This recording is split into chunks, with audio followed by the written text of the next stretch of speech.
Hello बच्चों, आज हम बात करेंगे atomic mass, molecular mass and average atomic mass. चलो एटॉमिक मास की बात करते हैं हम। What is atomic mass? हमारा आंसर आएगा mass of an atom is known as atomic mass. मैं कुछ एग्जांपल आपको देता हूं, लाइक हाइड्रोजन का मास 1 होता है, उसके बाद नाइट्रोजन का मास 14 होता है, ऑक्सीजन का मास 16 होता है, कार्बन का मास 12 होता है, सल्फर का मास 32 होता है। ये है एटॉमिक मास जो आपको याद रखने पड़ेंगे। इनके लिए कोई आपको ट्रिक वगैरह कुछ नहीं है, ये सभी चीज़ें आपको याद रखनी पड़ेंगी। चलो अब अगर आपको एटॉमिक मास अगर आपको आता है देन आप मॉलिक्यूलर मास इजीली कर पाएंगे। चलो अब हम बात करते हैं कि मॉलिक्यूलर मास होता क्या है। मॉलिक्यूलर मास है mass of a molecule is known as molecular mass. चलो H2O की बात करते हैं जो कि हमारी बॉडी में सबसे ज़्यादा मिलता है 70%। H2O में हाइड्रोजन का मास 1 है, ओके, इंटू 2। ऑक्सीजन का मास 16 है प्लस 16, यहाँ पे आ गया हमारा मास 18। इसके बाद CO2 की बात करते हैं। हमारी बॉडी में कार्बन कंबस्ट होता है, मास क्या है इसका? कार्बन का 12 है, ओके, ऑक्सीजन का 16 है। देन एटम कितने हैं? 2। यहाँ पे जो ये नंबर लगा हुआ है ये इसके एटम है। यहाँ पे अगर आप मास देखेंगे तो 12 प्लस 32, यहाँ पे जो मास आया वो 44 आ गया है। ये मास हुआ CO2 का। चलो CO2 के बाद हम बात कर लेते हैं कुछ एसिड पे, लाइक HCl। HCl में हाइड्रोजन का मास 1 है और क्लोरीन एटम का जो मास होता है वो होता है 35.5। 1 प्लस 35.5 मीन्स हमारा मास हो गया है 36.5। अब बात करते हैं H2SO4 की।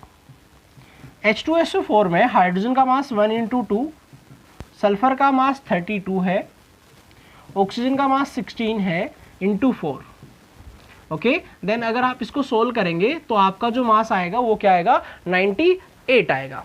चलो अब क्या है, हम बात करते हैं cane sugar C12 H22O11। Carbon का मास 12 इंटू 12 प्लस हाइड्रोजन का मास 1 इंटू 22 प्लस ऑक्सीजन का मास कितना है? 16 इंटू 11। अगर आप इसको सोल्व करेंगे तो यहाँ पे मास आपको मिलेगा 342। अब हम एक और कंपाउंड लेते हैं। कंपाउंड है C6H12O6। ग्लूकोज या फिर फ्रक्टोज, केवल स्ट्रक्चर में डिफरेंस है, बाकी फॉर्मूला हमारा सेम है। Carbon 12 into 6, hydrogen 1 into 12, oxygen 16 into 6, यहाँ पे ऑक्सीजन का मास 16 इंटू 6। टोटल अगर आप यहाँ पे सोल्व करेंगे तो यहाँ पे आपको जो मास मिलने वाला है वो मिलने वाला है 180। काफ़ी यूज़फुल कंपाउंड है जो मैं आपको बता रहा हूँ, बार बार ये चीज़ें यूज़ होती हैं। आपको टाइम बचाना है तो पहले से इन चीज़ों को आप याद रखेंगे, ओके।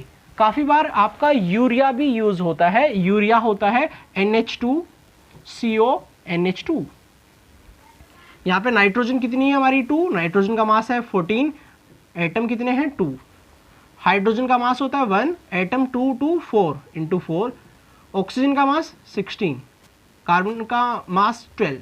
अगर आप इसको सोल्व करेंगे तो यहाँ पे आपका मास क्या निकल के आएगा? 60, ओके। Next CH3COOH। कार्बन हमारे यहाँ पे कितने हो गए हैं? 2, 12 इंटू 2, ओके। हाइड्रोजन कितनी हो गई है? 3 और यहाँ पे 4, 1 इंटू 4, ओके। ऑक्सीजन कितनी है हमारी? 2, 16 इंटू 2। सोल्व करेंगे यहाँ पे, ये 24 हो गया है, ये 4 हो गया है और ये हमारा हो गया है 32। अगर आप इसको सोल्व करके देखेंगे देन आपका जो आंसर आया 32 इंटू 32 प्लस 4 36 प्लस 24, यहाँ पे भी आपका आंसर आ गया है 60। यूरिया भी काफ़ी बार यूज़ किया जाता है, एसिटिक एसिड भी काफ़ी बार यूज़ किया जाता है। तो यहाँ पे एसिटिक एसिड का मास भी 60 है और यूरिया का मास भी 60 है। ये हुए मॉलिक्यूलर मास। आई होप आपको मॉलिक्यूलर मास फाइंड आउट करना आ गया होगा। बट मॉलिक्यूलर मास को फाइंड आउट करने से पहले आपको एटॉमिक मास की नॉलेज होनी चाहिए, अदरवाइज आप नहीं बता पाएंगे।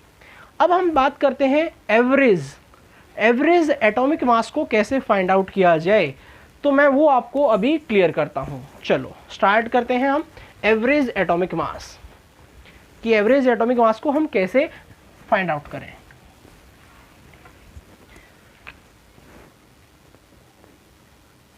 एवरेज एटॉमिक मास, एवरेज एटॉमिक मास में आपको देखनी पड़ेगी अबंडेंस। अबंडेंस का मतलब होता है मात्रा, कितनी मात्रा में वो प्रेजेंट है। जैसे कि क्लोरीन हमें मिलता है एक तो 35 जिसका मास है, और एक हमें क्लोरीन मिलता है 37। अब आप जानते होंगे आइसोटॉप्स। आइसोटॉप्स वो होते हैं जिनका एटॉमिक नंबर सेम होता है, ये 9th में भी आपने पढ़ा होगा, जिनका एटॉमिक नंबर सेम है बट मास नंबर डिफरेंट है। तो यहाँ पे क्लोरीन जो 17 है उसका मास 35 है, यहाँ पे क्लोरीन का नंबर 17 है और वो क्या है 37 है। अब कितनी अबंडेंस 35 की है, तो मैं आपको बता दूं ये मिलता है हमें 75%। अब आप समझ गए होंगे ये कितना मिल रहा होगा 25%। क्यों? क्योंकि परसेंटेज 100 से ज़्यादा हो ही नहीं सकती है ना। वो फालतू की बकवास करते हैं 200%, 300%, 1000%, कभी हो ही नहीं सकता, क्योंकि परसेंट हमेशा कितना होता है 100 से ज़्यादा नहीं हो सकता है ना। वो पहले ही झूठ बोल रहे होते हैं कि 101% गारंटी है। अरे पहले ही झूठ बोल रहे हैं ना, तो झूठ बोल के चीज़ें बेचते रहते हैं आजकल। अब यहाँ पे है 35 और ये है 75, ये 37 और ये इसकी अबंडेंस है 25। एवरेज कैसे निकाला जाएगा मैं वो आपको बता रहा हूँ। जो मास है और उसकी जो अबंडेंस है प्लस जो मास है और उसकी जो अबंडेंस है डिवाइडेड बाय 100। आप इसको सोल्व करेंगे तो क्लोरीन का जो एवरेज एटॉमिक मास निकल के आएगा वो आएगा 35.5। आप इसको सोल्व करके देख सकते हैं। तो ये हुआ एवरेज एटॉमिक मास। तो एवरेज एटॉमिक मास कैसे निकाला जाएगा? Mass into abundance plus mass into abundance divided by 100। मैं एक और एग्जांपल आपको बता रहा हूँ, सिल्वर के लिए ले लेते हैं। वैसे हमें पता है सिल्वर का मास 108 है। मैं आपको बताता हूँ सिल्वर हमें जो मिलता है वो मिलता है 107, ओके, जिसका जो इसकी अबंडेंस है वो है 51.86। एक हमें सिल्वर मिलता है जिसका मास है 109 और यहाँ पे जो अबंडेंस है वो हो गई है 48.14%, क्योंकि टोटल अगर हम करेंगे तो वो कितनी होनी चाहिए हमारी 100%, ओके। तो ये हमारी 100% हो गई है। अब हम इसको सोल्व करेंगे तो क्या करेंगे 107, आई होप आपको ये पता लग गया होगा, 51.86 प्लस क्या हो जाएगी 109 into what 48.14 divided by what 100। अगर आप इसको सोल्व करेंगे तो आपका मास जो आएगा वो आएगा 108.0064। इसको हम नेग्लेक्ट कर देते हैं तो जो हमारा मास जो हम लेते हैं सिल्वर का वो क्या लेते हैं 108। आप देखेंगे बहुत सी जगह पे आपको सिल्वर का मास यूज़ करना पड़ेगा। आई होप आपको एवरेज एटॉमिक मास क्लियर हो गया है। Okay, thank you.